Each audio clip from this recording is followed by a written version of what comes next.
Daar's iets vreemds aan afskeid. Selfs wanneer jy weet dis nie vir altyd nie, voel dit baie keer soos 'n leë plek aan die tafel. 'n Stilte waar daar stemme moes gewees het. En dan die vraag natuurlik, wat nou? En dis presies waar die disippels hulle self bevind die dag voor Hemelvaart.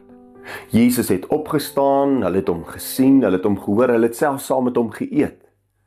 En dan op 'n gewone dag gebeur iets buitengewoons.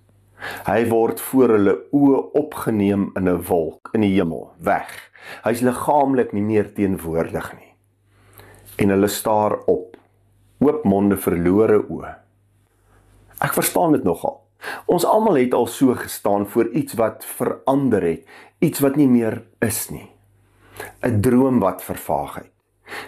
Iemand wat ons moes groet, 'n verhouding wat verbreek is, 'n seisoen wat geëindig het, tussen vertrek en vertrou.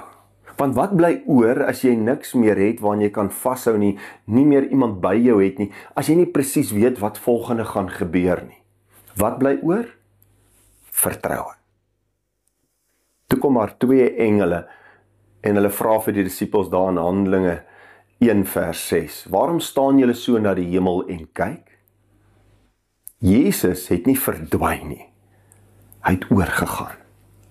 Hy het nie ons wêreld verlaat nie, maar hy het ons wêreld gevul met nuwe hoop. En hy het beloof, julle sal krag ontvang.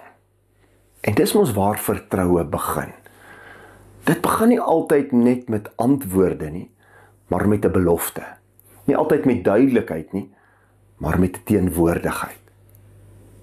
'n Hemelvaart gaan nie oor Jesus wat ons gelos het nie, maar oor Jesus wat nou vir ons leef aan die regterhand van die Vader, werkend, biddend en wagend. Hy's nie ver weg nie, maar diep binne. En in hierdie tussentyd, tussen vertrek en voltooiing, word ek en jy geroep om te vertrou. Nie passief nie, maar aktief te vertrou. Nie stil nie, maar met oë wat sien en hande wat dien. Want Jesus is weg, maar is ook hier. In jou, in my, in vandag, in môre. Mag jy hierdie hemelvaart iets weer beleef van 'n Jesus wat dalk opgeneem is in 'n wolk, maar wat nie weg is nie, maar hierdie wêreld gevul het met nuwe hoop. En mag jy in hierdie tussentyd tussen vertrek en voltooiing weer leer om in sy teenwoordigheid met die krag van die Gees te vertrou, met oë wat sien en hande wat dien. Kom ons bid saam. Genadige God, Hemelse Vader, Heer, dankie dat ons vandag weer hier voor die dag van Hemelvaart weer kan dink aan hierdie geleentheid. 'n Geleentheid waar U vir ons gelaat het met beloftes. Heer, en dit voel baie keer vir ons asof U ver is, asof die hemel deur ver is en asof U ons kan hoor of sien. Maar dankie ook dat ons mag weet dat U deur die krag van U Gees teenwoordig is, in ons is, by ons is. Heer, en help dat hierdie teenwoordigheid ons ook sal help om te kan vertrou.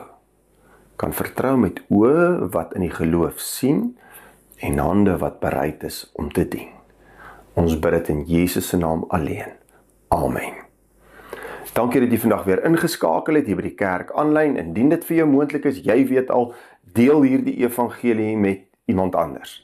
Dalk het iemand net nodig om weer te leer, om hierdie hemelvaartstyd weer te vertrou.